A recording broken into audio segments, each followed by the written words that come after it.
तब रिसालत के चैन फातिमा सलाम अल्लाह। लिहाजा आप आवाज़ बुलंद दरूद भेजिए।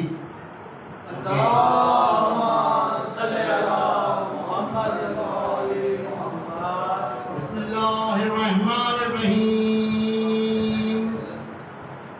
रोए अन जाबिर इब्न अब्दुल्लाह अल-अंसारी अन फातिमा ज़हरा अलैहिस्सलाम बिन्त रसूलुल्लाह सल्लल्लाहु अलैहि वसल्लम قال سمعت فاطمة أنها قالت دخل علي برسول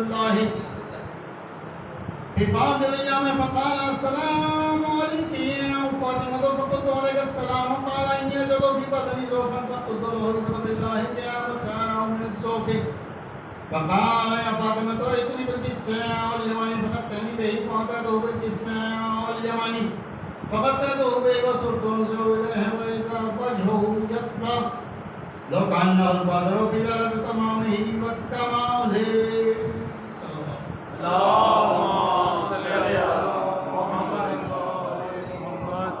كما كان دراساتهم وإذا ببلدي الحسن قد قال قال السلام عليك يومه فقلت عليك السلام يا قرة عيني وسمرة فؤادي فقال يا أمه إني أشم عندك آيات طيبة كان ريحان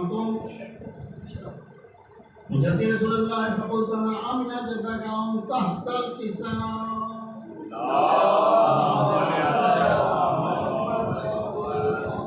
فأقبل الحسن عليه السلام نحو الكساء وقال السلام عليك يا جداه يا رسول الله أتظنني أن أقول أتظنني أن أدخل معك تحت الكساء؟ قال عليك السلام يا ولدي ويا صاحب حوضك قد أذنت لك فدخل عليه ودخل معه تحت الكساء.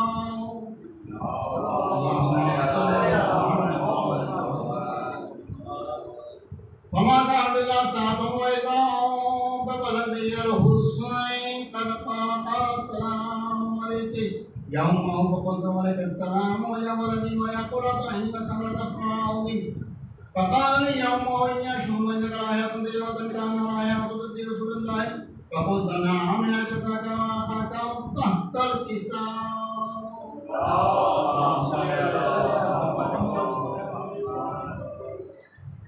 فدنا الحسين عليه السلام نحو الكساء وقال السلام عليك يا جداه السلام عليك ما نشكر الله وتظنني أن أدخل معكم تحت الكساء.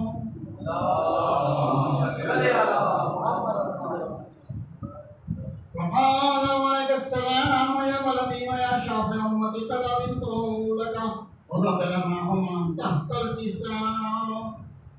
فأقبل عند ذلك أبو الحسن علي بن أبي طالب فقال السلام عليك يا بنت رسول الله فقلت عليك السلام يا أبا الحسن يا أمير المؤمنين فقال يا فاطمة إني أشم عندك آيات طيبة كان آيات رضوان رسول الله فقلت نعم ها هو الله ولدك تحت الكساء.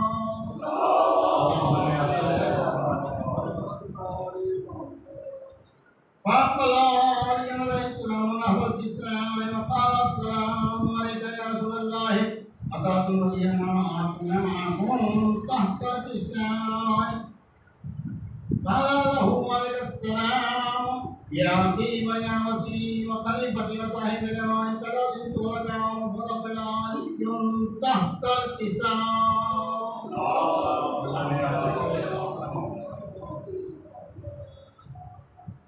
ثم أتيت نحو الكساء وقلت السلام عليك يا أبتاه يا رسول الله أتظنني أن أكون معكم تحت الكساء؟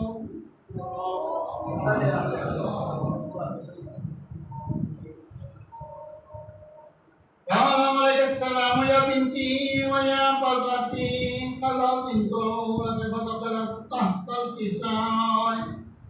فلما اكتملنا جميعا تحت الكساء Nabi Paak alaihissalam kisah ini sudah Sayyidah Ibrahim itu sudah तो नबी मुस्तफा सल्लल्लाहु अलैहि वसल्लम तारुफ कराते हैं आखिरा में रसूलुल्लाह बतराफियत किस्सा बहुमा बयाद यमन السماء وقال اللهم إن هؤلاء أهل بيتي وخاصتي وحمدي لهم لهم دمهم دمي ولمن ما يرمهم ويحزنني ما يحزنهم أنا حرب لمن حربهم وسلم لمن سالمهم وعدم لمن عادهم ومهب لمن عابهم إنهم مني وأنا منهم فاجعل صلواتك وبركاتك ورحمتك وغفرانك ورضوانك عليهم واذهب عنهم الرجس وطهرهم تطهيرا.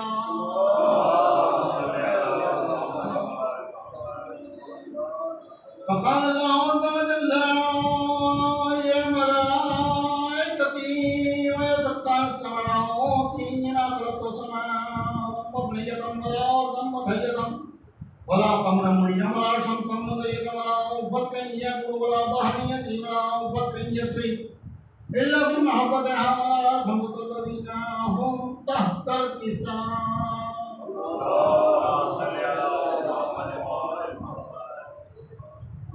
فقال لهم جبريل يا ربي ومن تحت الكساء فقال عز وجل لهم أهل بيت النبوة وأتم الرسالة هم فاطمة وأبوها وطالبها وبنوها.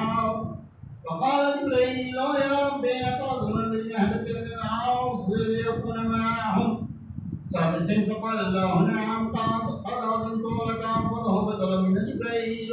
فقال السلام عليك يا رسول الله الذي قال يقرأ السلام ويبسط بالتحيات ويبسط بالتحيات والإكرام ويقول لك وعزتي وجلالي إني ما خلقت السماء مبنية ولا أرضا مطهية ولا قمرا منيرا ولا شمسا مزيدا ولا برقا يدور ولا بحرا يجري ولا أفقا يسري إلا ليجعلكم محبتكم وقد أذن لي أن أدخل معكم فهل تعذرون لي يا رسول الله.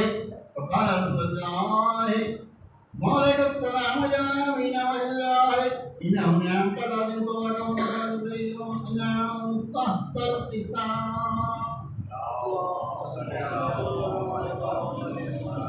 وقال يمين الله قد عليكم يقول إنما يريد الله ليذهب عنكم الرجس أهل البيت ويطهركم تطهيرا.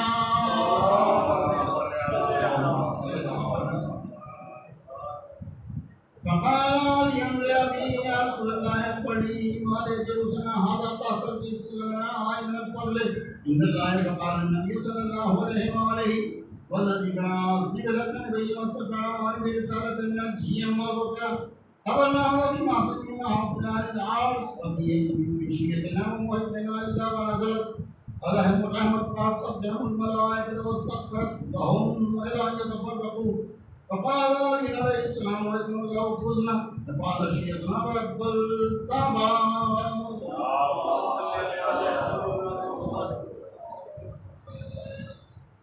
فقال رسول الله صلى الله عليه وآله يا علي والذي بعثني بالحق نبيا واصطفاني برسالة الذي وذكر طبعا هذا فيما فهمناه في أهل العرش وفي جميع مشيئتنا ومحبنا وفيه مهموم إلا فرج الله هم ولا مغموم إلا وكتب الله هم ولا طالب حاجته إلا قضى الله حاجته.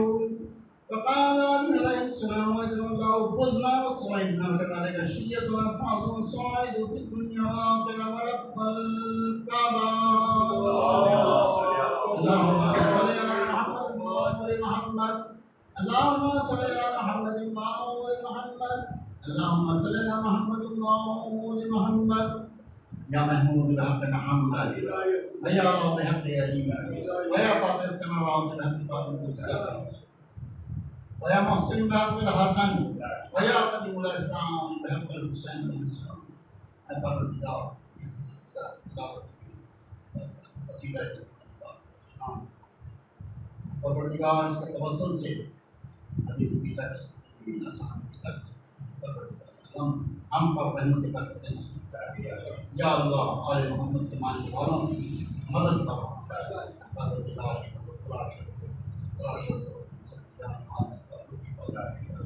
अल्लाह हमारे इमाम ज़माना का ज़हूर जल पर हमें इमाम के लोग को मुतलम परवरदिगार वास्ते हमारी तौफीक़ात की पानियान की रमज़ान भाई की तौफीक आती का खुदा परवरदिगार जो जो बीमार हैं परवरदिगार खास तौर पर रमज़ान भाई को सेहत कामला अता फरमा परवरदिगार यार परेशानियों से निजात अता फरमा हादसात से महफूज फरमा या इलाही आमीन हादसात से महफूज आमीन आमीन अल्लाह